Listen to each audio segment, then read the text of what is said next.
Andy याग laser की सबसे पहले डेमोन्स्ट्रेशन जे ज्यूसिक और रिचर्ड जी स्मिथ ने 1964 में बेल लेबोरेटरीज यूएसए में की थी। एंडी याग का मतलब है neodymium doped yttrium aluminium garnet. Neodymium is rare earth metal doped with solid state host याग क्रिस्टल। YAG याग जो है इसका केमिकल फार्मूला है हमारा Y3Al5O12। इसमें हम Y+3 आयन को रिप्लेस करते हैं। जो Y+3 आयन्स होंगे उनको हम रिप्लेस करते हैं नियोडीमियम आयन से, नियोडीमियम+3 आयन से, और उनकी डोपिंग कंसंट्रेशन है 0.725% बाय वेट। एंडी याग लेजर एक 4 लेवल लेजर सिस्टम है। मतलब इसमें जो 4 लेवल्स होंगे वो पार्टिसिपेट करेंगे लेजर एक्शन में। They are involved in laser action. These laser operate in both pulse and continuous mode. Ruby laser हमने देखा था कि वो पल्स मोड में काम करती है, लेकिन ये पल्स और कंटिन्यूस मोड दोनों में काम करेगी। एंडियाग laser generates the laser commonly near infrared region. Nearly जो वेवलेंथ होगी उसकी 1.064 माइक्रोमीटर होगी। तो ये तो था हमारा इसकी इंट्रोडक्शन। अब हम प्रिंसिपल, कंस्ट्रक्शन और वर्किंग। प्रिंसिपल ऑफ एंडियाग लेजर, इसमें नियोडीमियम आयन जो होंगे, नियोडीमियम+3 आयन है, उसको हम एक्साइट करेंगे with the help of flash lamp, krypton flash lamp use करेंगे। वो एक्साइट होंगे। जब डी एक्साइटेशन होगी, उनकी ट्रांजिशन होगी, तो लेजर एमिट होगी। ये बेसिक प्रिंसिपल है इसका। लेजर एमिट होगी और कितनी वेवलेंथ की होगी? नियरली 1.064 माइक्रोमीटर, इतनी वेवलेंथ की लेजर एमिट होगी। अब इसकी कंस्ट्रक्शन पे आते हैं हम।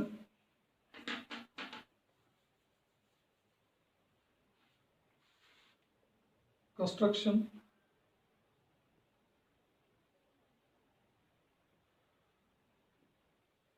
तीन मेन कंपोनेंट्स होते हैं लेजर के। सबसे पहला हम लेते हैं एक्टिव मीडियम।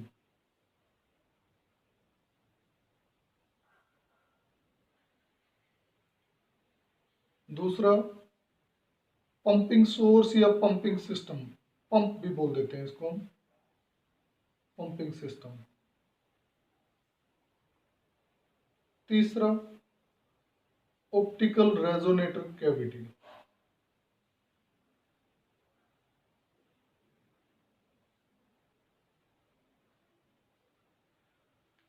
यहाँ एक्टिव मीडियम जो होगा, जो नियोडीमियम याग रॉड होगी वो एक्टिव मीडियम होगा। एंडी याग नियोडीमियम डोपिंग करेंगे इसकी होस्ट क्रिस्टल में। ये हमारा होस्ट क्रिस्टल है। इसमें Y+3 आयन जो है they are replaced by neodymium ions. इन आयन से रिप्लेस करेंगे हम यट्रियम आयन्स को, क्योंकि इन दोनों का साइज सेम होता है, तो ये रिप्लेस हो जाते हैं। और इसकी डोपिंग कंसेंट्रेशन मैंने आपको बताया 0.725% बाय वेट। तो ये रॉड जो होगी ये हमारा एक्टिव मीडियम का काम करेगा, और इसकी रॉड की लेंथ नियरली 10 सेंटीमीटर लेते हैं, और डाया जो होगा लेंथ 10 सेंटीमीटर, डाया 12 mm के अराउंड होता है। ये तो इसमें एक्टिव मीडियम है। और इसमें एक्टिव मीडियम में जो नियोडीमियम है उसमें लेजर एक्शन होता है, उसी में लेजर जो ट्रांजिशंस होती हैं वो होती है। नाउ पंपिंग सिस्टम, यहाँ ऑप्टिकल पंपिंग यूज करते हैं हम।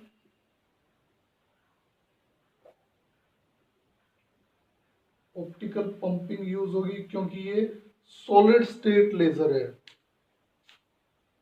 ये हमारी सॉलिड स्टेट लेजर है।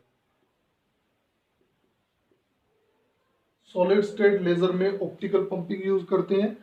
जैसे हमने रूबी लेजर में जीनोन फ्लैश लैंप यूज किया था, यहां पे हम क्रिप्टोन फ्लैश लैंप यूज करेंगे, क्रिप्टोन फ्लैश लैंप।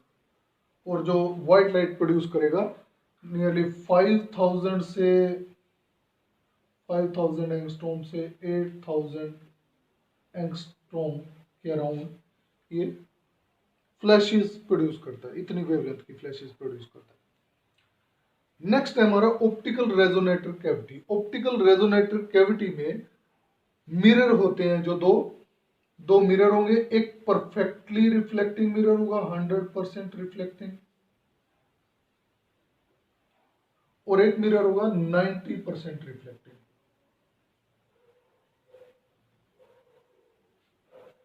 जो 90% रिफ्लेक्टिंग मिरर होगा, यहीं से लेजर हमारी एमिट होती है।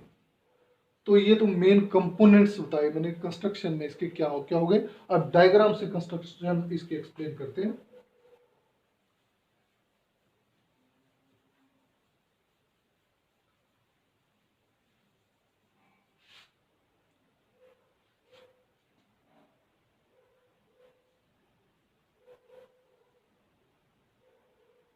ये सिलेंड्रिकल नियोडीमियम रॉड है, नियोडीमियम याग एनडी याग रॉड है।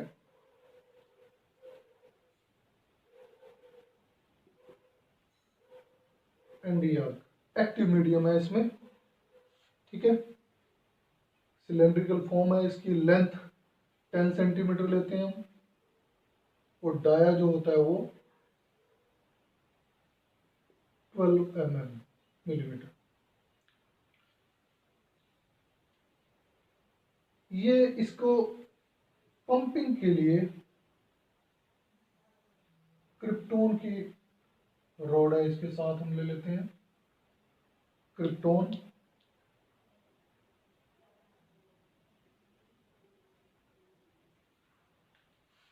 ओके, इस क्रिप्टोन रॉड को हम अटैच कर देते हैं पावर सप्लाई से।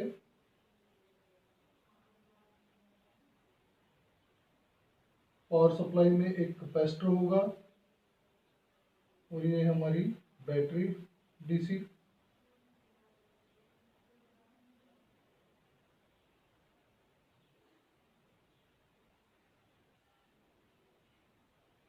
यहाँ एक रेजिस्टेंस इसके साथ कनेक्ट कर देते हैं, तो ये सारा पावर सप्लाई का काम करेगा।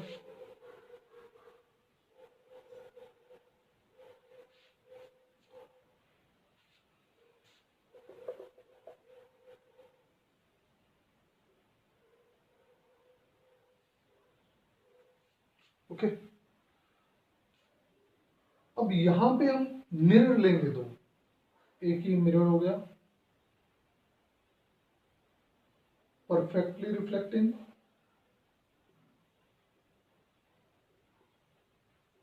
रिफ्लेक्टिंग यानी 100% रिफ्लेक्टिंग। ओके, ये हो गया हमारा दूसरा मिरर। यहां ले लेते हैं हम, ये 90% रिफ्लेक्टिंग है, 90% रिफ्लेक्टिंग।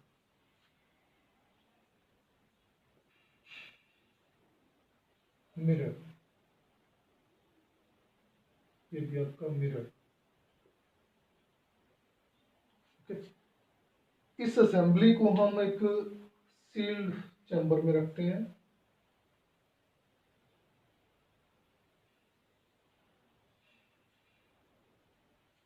ये हमने रखा है इसको सील्ड चैम्बर में। अब जब फ्लैशेस, इसको पावर सप्लाई ऑन करेंगे तो क्रिप्टोन लैंप में फ्लैशेस प्रोड्यूस होंगी। वो फ्लैश क्या करेंगी, इस एनडी या रॉड के ऊपर पड़ेगी। जब इस रॉड पे फ्लैशेस पड़ेंगी तो इसमें कुछ हीट भी जनरेट होगी, ये हीट अप होगी। तो इसका हीट को कूलिंग इफेक्ट देने के लिए, इसको हीट को एब्जॉर्ब करने के लिए हम यहाँ एक कूलिंग असेंबली यूज करेंगे। इसके अराउंड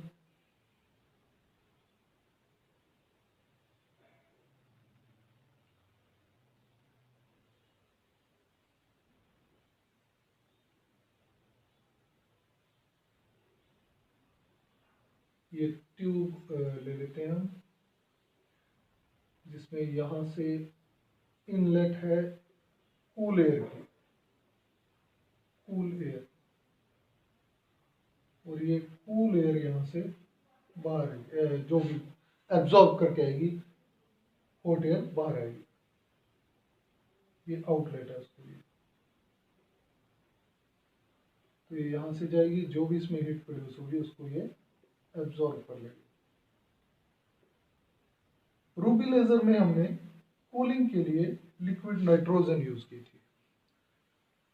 तो ये इसकी कंस्ट्रक्शन है। अब हम करते हैं वर्किंग।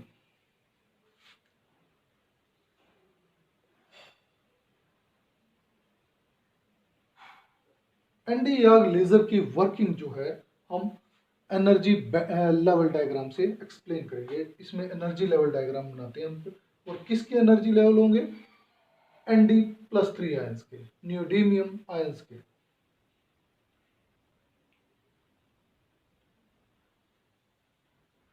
ये ग्राउंड स्टेट है नियोडीमियम आयन की,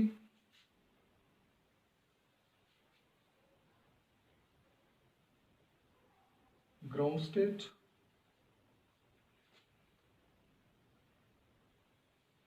ये दो एक्साइटेड स्टेट होगी, इसको मैं E1 मान लेता हूँ। यहाँ एक स्टेट होगी, ये मेटास्टेबल स्टेट है, एक स्टेट ये होगी, ये हमारी E2 मान लेता हूँ इसको मैं, ये E3 स्टेट, ये E4, ये E5। ये स्टेट हमारी मेटास्टेबल स्टेट है। मेटास्टेबल स्टेट मीन्स जिसमें ज़्यादा देर तक एटम, आयन, इलेक्ट्रॉन स्टे कर सकते हैं। 10⁻³ से 10⁻⁴ सेकंड होता है। ये हमारी एक्साइटेड स्टेट है, इसका 10⁻⁻ से 10⁻⁸ सेकंड इसका लाइफ टाइम होता है। इतने टाइम के बाद ये जो भी इसमें एटम्स होंगे, आयन्स होंगे, इलेक्ट्रॉन, वो नीचे आने ही आना। अब जब हम यहाँ से फ्लैश प्रोड्यूस हुई क्रिप्टॉन लैम्प से, क्रिप्टॉन फ्लैश लैम्प से, तो क्या होगा? इस रॉड में, एनडी याग रॉड में, जो Nd+3 आयंस होंगे वो एक्साइट होंगे। वो एक्साइट होके कहाँ जाएंगे? E4 और E5 लेवल्स में। ये E4 लेवल में गए और E5। जो E4 लेवल में गए वो कितनी एनर्जी एब्जॉर्ब करेंगे? नियरली 8000 एंगस्ट्रॉम, सॉरी एनर्जी नहीं, इतनी वेवलेंथ। क्रिप्टॉन से, फ्लैश लैम्प से हमारी व्हाइट लाइट प्रोड्यूस हुई, उसमें से ये 8000 एंगस्ट्रॉम एब्जॉर्ब करेंगे और इस एनर्जी लेवल में आएंगे। E5 एनर्जी लेवल में जाने के लिए ये अराउंड 7400 एंगस्ट्रॉम को एब्जॉर्ब करेंगे, क्योंकि इस व्हाइट लाइट में काफी सारी वेवलेंथ है। तो इतनी वेवलेंथ एब्जॉर्ब करके ये E5 लेवल में गए। अब एक पॉइंट डिस्कस करते हैं, मेन पॉइंट। ये वेवलेंथ कम है इसके कंपैरिजन में, लेकिन इस वेवलेंथ के कोरस्पॉन्डिंग जो हमारे आयंस हैं वो हायर एनर्जी लेवल में जा रहे हैं। ये वेवलेंथ कम है एज कंपेयर, ज्यादा है as compare to this wavelength. 8000 जो वेवलेंथ है वो इसके कंपैरिजन में ज्यादा है, लेकिन ये लोअर एनर्जी लेवल में जा रहे हैं। यहाँ से इतनी एब्जॉर्ब की तो लोअर एनर्जी लेवल में गया। ऐसा क्यों?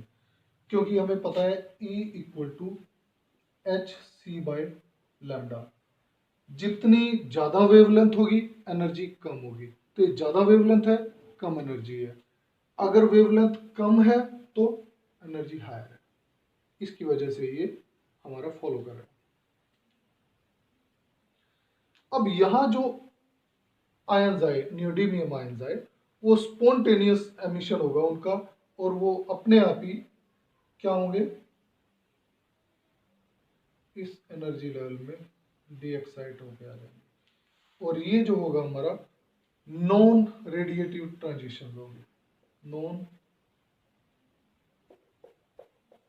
Radiative transition.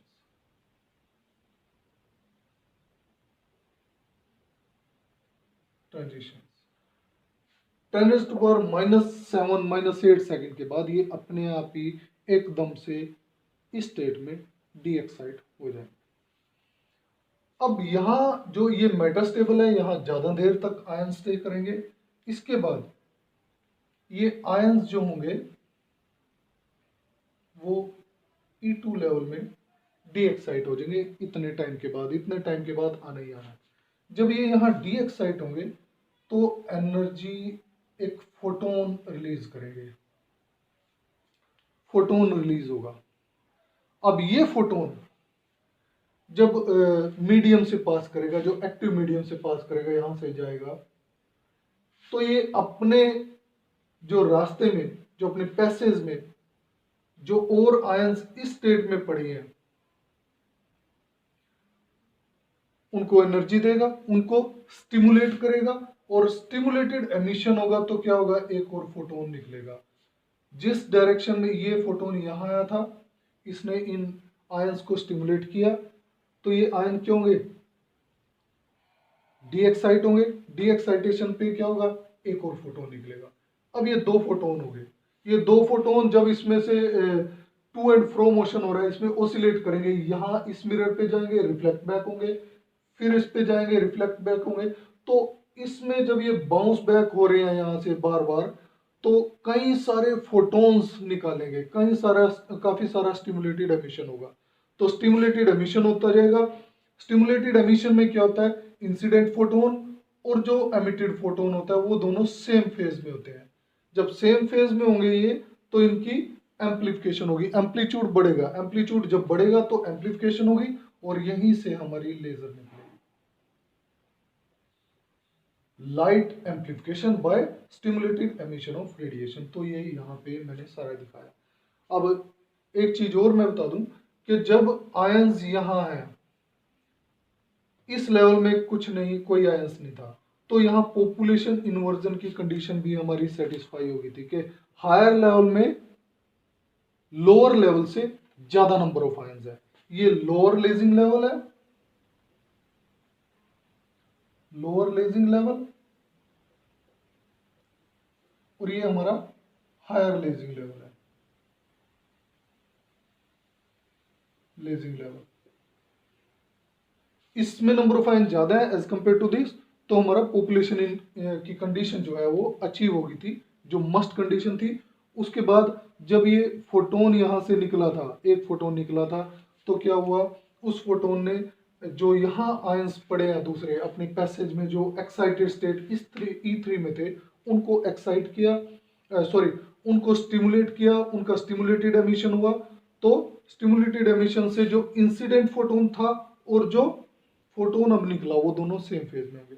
तो ऐसे ही इसमें जब ये बाउंस बैक होंगे, टू एंड फ्रो मोशन होगा इसमें, और रिफ्लेक्ट बैक होंगे, यहाँ से रिफ्लेक्शन हुई, फिर यहाँ से रिफ्लेक्शन हुई, तो अपने पैसेज में ये काफी सारे आयंस प्रोड्यूस करेगा, सॉरी काफी सारे फोटोन्स प्रोड्यूस करेगा, और वो सारे फोटोन्स सेम फेज में होंगे। सेम फेज में होने की वजह से एम्प्लीफिकेशन होगा, और वो हमारी लेजर एमिट होगी यहाँ से। उसके बाद जो आयंस है इस स्टेट में आ गए, यहाँ से वो यहाँ आ जाएंगे, और फिर से हमारा नॉन रेडिएटिव ट्रांजिशन होगा।